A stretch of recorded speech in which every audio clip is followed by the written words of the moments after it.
Dalam rangkaian Hari Jadi Kota Palembang ke-1342, Dinas Perpustakaan dan Kearsipan Kota Palembang menyelenggarakan pameran arsip yang menampilkan sebanyak 50 dokumen-dokumen sejarah.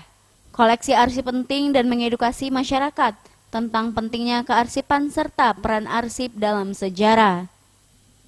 Pameran ini berlangsung dari tanggal 10 Juni hingga 20 Juni 2025 mendatang dan terbuka untuk umum di Dinas Perpustakaan dan Kearsipan Kota Palembang.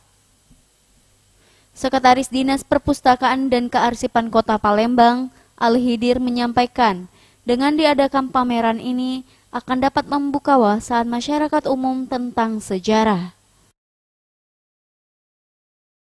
Pertama, kita dalam rangka partisipasi kita memperingati HUT Kota Palembang di tahun 2005 ini. Yang kedua, kita ingin membuka wawasan masyarakat.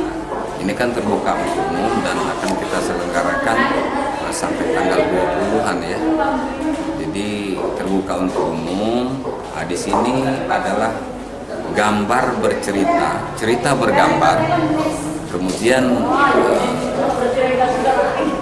semuanya adalah fakta sejarah, khususnya yang berkaitan dengan sejarah Kota Palembang.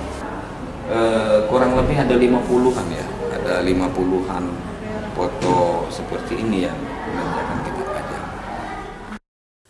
Imelda Wiji, Sriwijaya TV.